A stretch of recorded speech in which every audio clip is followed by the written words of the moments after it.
कहानी शुरू करने से पहले पास लगे सब्सक्राइबर के बटन को प्रेस कर दीजिए और घंटी के बटन को ऑन कर दीजिए। आज की हमारी कहानी बेवाओं और यतीमों के साथ हुस्न सलूक के नतीजे में मिलने वाले सिले के मुतल्लिक है।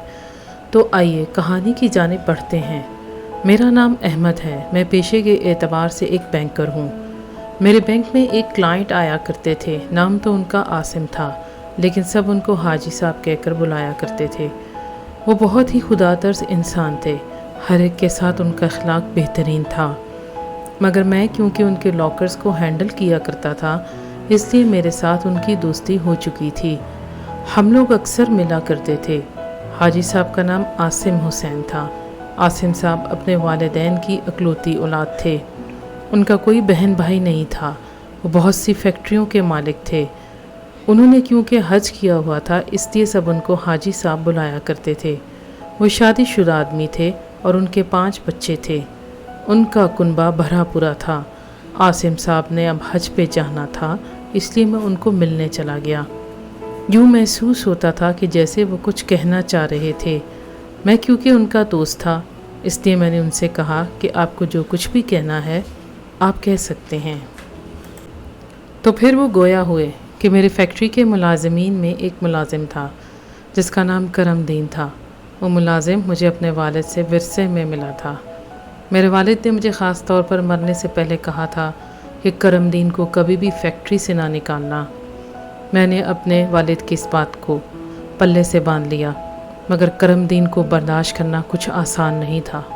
वो बहुत ही कामचोर और निकम्मा था। वो अक्सर छुट्टी पर होता था और जुआ भी खेलता था। इसके अलावा वो बेहद सिगरेट पीता था और चर्स पीने का भी आदी था। इन सब के अलावा वो हमारे गोदाम से गंदम भी चोरी किया करता था। खैर, वक्त गुज़रता गया और वो मेरी फैक्ट्री में मुलाजमत करता रहा। हमारी फैक्ट्री में एक स्कीम है जिसके तहत हम अपने मुलाजिमीन को हर साल कुरानदाजी के तहत हज पर भेजते हैं। एक साल जब हमारे यहाँ कुरानदाजी हुई तो करमदीन का नाम आया।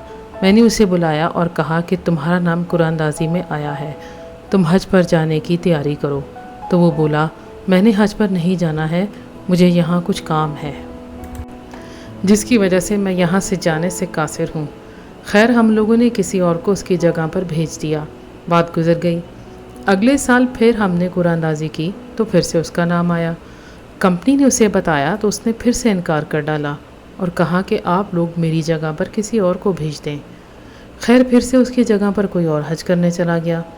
हमारी कंपनी में तो हर साल कुरानदाजी करवाई जाती है। तो फिर अगले साल फिर से कंपनी में कुरानदाजी करवाई गई। इस बार भी करमदीन का नाम आया। इस बार हम लोग परेशान हो गए। हम लोगों ने फ़ैसला किया कि दोबारा से कुरानदाजी करते हैं। जब दोबारा से कुरानदाजी हुई तो फिर से उसी का नाम आ गया। इस तरह से 3 बार कुरानदाजी करवाई गई तो हर बार उसी का नाम आया। हम लोग बहुत ज़्यादा परेशान हो गए। हम लोगों ने एक मुफ्ती साहब से रब्ता किया और उन्हें इस मसले से आगाह किया। मुफ्ती साहब ने कहा कि अल्लाह ताला चाह रहा है कि वो शख्स हज करे। हम लोग उसकी खुशकिस्मती पर हैरान रह गए। खैर, मैंने उसे बुलाया और कहा कि तुम हज पर जाने की तैयारी करो। वो बोला, साहब, मैं हज पे जाकर क्या करूँगा, मुझे कोई भी दुआ नहीं आती, मैंने तो कभी नमाज भी नहीं पढ़ी, हज की इबादत के बारे में तो मैं कुछ भी नहीं जानता। खैर, कंपनी की जानिब से एक मौलवी का बंदोबस्त किया गया जिसने उसे नमाज वगैरह सिखाई, उसको दुआएं सिखाईं और उसे हज की तमाम इबादत सिखा दी। 1 महीने में उसने तमाम इबादत सीख ली। फिर उसके बाद वो हज पर चला गया। वहाँ हज के बाद वो हरम काबा में नमाज के दौरान हालत सजदा में वफ़ात पा गया। इस वक्त वहाँ पर इमाम काबा की भी वफ़ात हो गई। वहाँ पर लाखों लोगों ने इमाम काबा के जनाजे के साथ उसका जनाजा पढ़ा और फिर उसको जन्नतुल बकी में दफन किया गया। मैं उसकी खुशकिस्मती पर हैरान रह गया। उसकी वफ़ात के बाद मैं उसके घर गया और उसकी बीवी से पूछा कि तुम्हारा शौहर ऐसा क्या अमल किया करता था जिसकी वजह से उसे ऐसी खुशकिस्मती वाली मौत नसीब हुई। तो उस पर उसकी बीवी ने जवाब दिया कि वैसे तो मेरे शौहर में कोई अच्छी आदत नहीं थी, मगर उसने एक काम किया था जो कि बेहतरीन था। वाक़या कुछ यूँ है कि हमारे मोहल्ले में एक जवान बेवा थी, उसका नाम मरियम है। वो औरत काफ़ी ज़्यादा खूबसूरत थी। اس کی 2 بیٹیاں تھیں، وہ انہیں پڑھانا چاہتی تھی۔ اس کے شوہر کی وفات کے بعد اس کے گھر کا خرچ اس کے دیور نے اٹھا لیا تھا۔ گھر اس کا اپنا تھا، جس کی وجہ سے وہ کرائے سے بچی ہوئی تھی، مگر بچیوں کے اسکول کی فیس اور یونیفارم کا خرچہ اس کے پاس نہیں تھا۔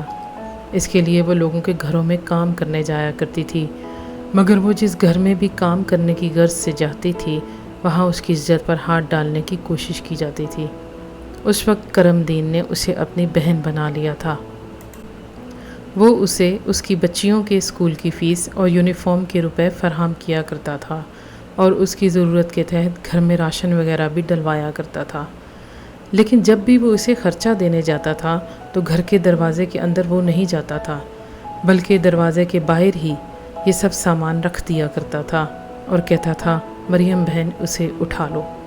اس وقت مریم اسے دعا دیا کرتی تھی کہ اللہ تیرا خاتمہ ایمان پر کرے۔ یہ سب کچھ سننے کے بعد اس دن سے مریم بہن کی ذمہ داری اور کرم دین کے گھر والوں کی ذمہ داری میں نے اٹھا لی تھی۔ اب مریم بہن اور کرم دین کے گھر والے اپنی ذمہ داریوں سے فارغ ہو چکے ہیں، تو میں حج پہ جا رہا ہوں اور اللہ سے دعا گو ہوں کہ وہ مجھے بھی وہی مقام عطا کر دے جو اس نے کرم دین کو عطا کیا تھا۔ کہانی آپ کو کیسی لگی؟ کمنٹ سیکشن میں اپنی قیمتی رائے کا اظہار ضرور کیجیے گا اور چینل کو سبسکرائب کرنا اور ویڈیو کو لائک کرنا مت بھولیے گا۔